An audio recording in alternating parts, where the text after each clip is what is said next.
Oh, hey, it's been a long few weeks. Feel like I haven't seen you in a while. Listen, if you're here for my Twitch campsite, just want to say, wow, it sucks that my internet literally won't support me being able to stream right now. It sucks having these massive issues when I was literally planning on streaming every weekday at this point. If you have any experience with landlords or ISPs, you know it's not exactly a quick process. Anyways, thank you for your patience and understanding. The Twitch tent will hopefully get pitched soon. Miss being able to interact live with you guys. I am considering doing a couple real life streams just because I think that could be fun. In the meantime, we're doing more community nights over on the Discord, so if you want to jump in there, feel free. Sorry, no fake sponsor for this video like the last one.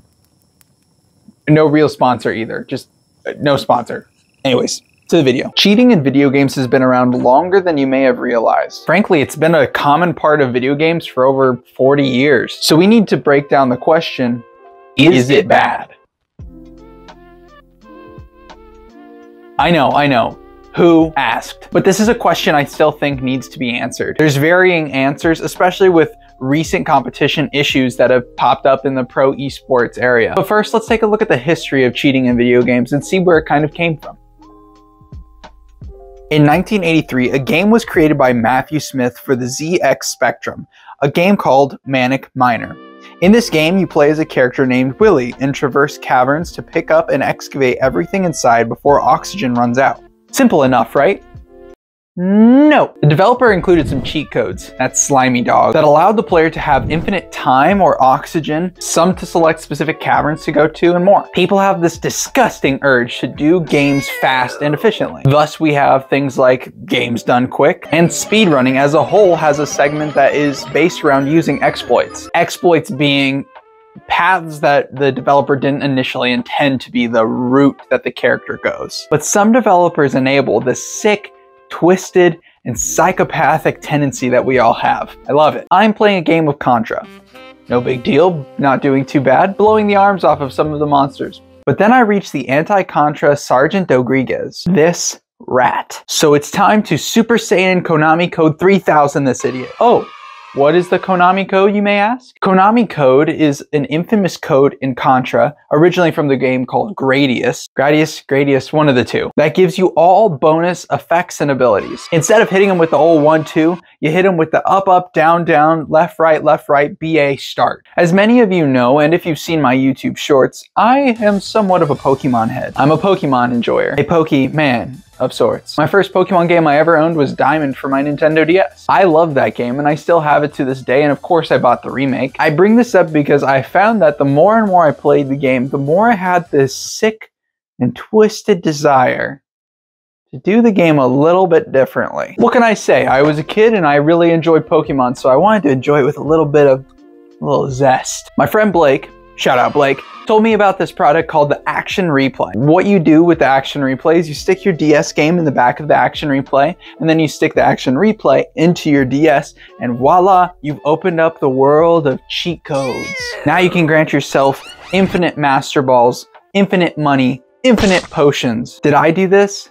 Absolutely I did. As a kid, I had very little to gain from using this Action Replay outside of the lies I could have told my friends, but thankfully, I'm a good enough kid that I didn't do that. I didn't lie, okay? They could see the Action Replay in my DS. Don't get it twisted. But ultimately, the Action Replay was a fun addition to my gaming experience and an overall harmless addition to the gaming community as a whole. You mean the game developers put in things into their code that allowed you to experience the game in a way other than what's advertised on the surface?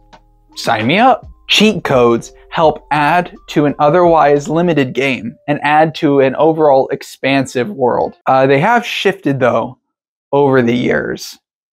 I'm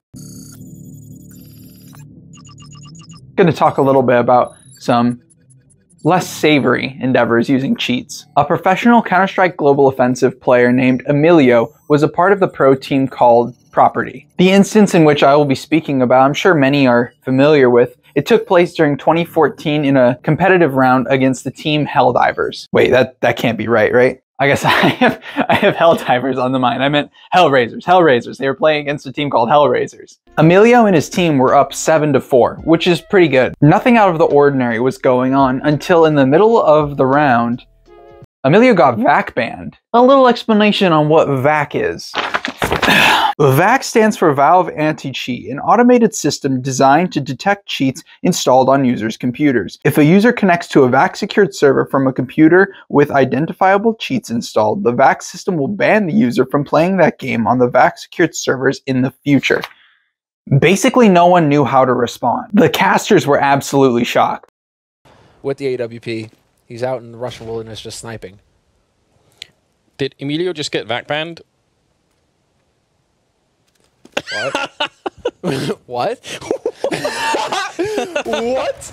This all took place on October 9th, and on October 11th, Property was disqualified from the competition. And as a result, Emilio was inevitably released from Team Property. Now, he says that these cheats were originally installed on his computer when he was playing with some friends just as a way to have fun. But brother, you are a professional player. Shouldn't they be installing hacks to keep up with you? Regardless, you shouldn't be installing hacks when your livelihood and the livelihood of others kind of depends on you not having that problem. Did the punishment fit the crime for Emilio?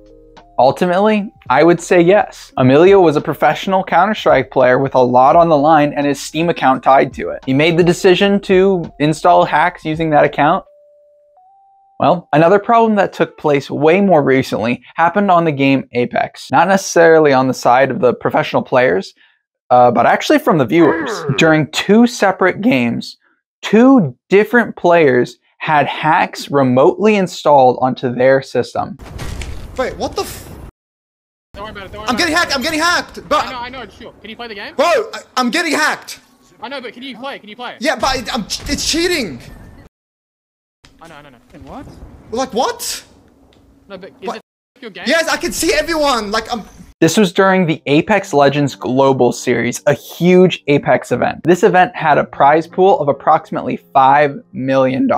They gained cheats onto their system, not of their own volition, and immediately started shouting, "I have hacks, I have hacks." They stopped what they were doing and they left. Can you imagine how sucky that would feel? You're in the middle of a competition for $5 million and some random just hacked into your computer, started busting up your system. A lot of people attribute this to the Apex servers not being capable of actually securing the competitions. This was still a hack that was supplied by somebody who clearly wanted to screw over the competitors, get them booted out. The Global was postponed until the issue was resolved. But man, what an absolute downer that is. I miss seeing it live, but I heard it all broken down by Moist Critical and a few other channels like Pirate Software on Twitch. I think the 2 major differences between the types of cheats that I brought up, between the Action Replay and Apex and Emilio, is the who it affects. In my mind, the ones that more so affect other people, probably better to be considered as hacks than cheats. They are a way to attack a game from the outside to materially affect the outcome of a competitive game, typically. It's a way to give yourself an advantage over other people, which is wrong. I don't know if you've heard this yet or not, but taking advantage of people is probably a bad thing. It is a bad thing. It's a bad thing. The cheats, like the Action Replay, give you an advantage over the game. Most of the time, it's game codes granted by the producers of the game themselves. I think back to the Konami code. The Counter-Strike situation with Emilio specifically was a competition where he was competing for over $50,000 at the time, and he could have cheated his way through it, regardless of what he claimed the cheats were for. Though again, it was not shown to be active during the competition. I want to make that very clear. But when it comes to the Konami code or the Action Replay, what do you gain from it? $50,000? No, you gain bragging rights. Now, I'm sure there's situations I'm not thinking up offhand. For instance, maybe you were doing a competition with like other people and you had an unlimited supply of Master Balls in Pokemon Diamond.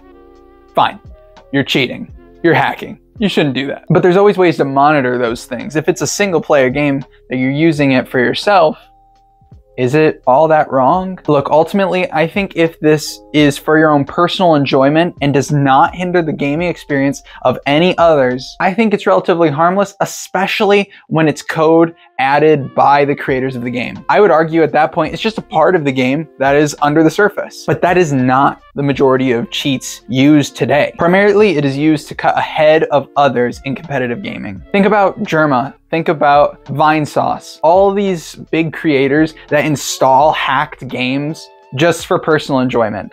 That's what I'm saying. That is harmless and ultimately great content, and it doesn't hurt anyone along the way. So to answer the question in the title of this video, is cheating in games actually bad? Like 60% of the time, sure. If you're gonna go out there and cheat in games, I mean, do it on your own time. I'm kind of trying to grind on CS right now. I'm kind of getting into the finals. The finals is fine. I don't know, there's some fun games out there still. League of Legends is fun. It's not often I hear about hacking in League of Legends. I wonder why. I've done no research into it. I have no answers for that. Anyways, I hope you enjoyed the video. It was fun being able to make this and talk about this subject with you. I want to know what your opinion on cheating in video games is in the comments below. I want to know what your thoughts are on this topic. Okay, I'll see you down in the comments. I'm going to get back to the campsite.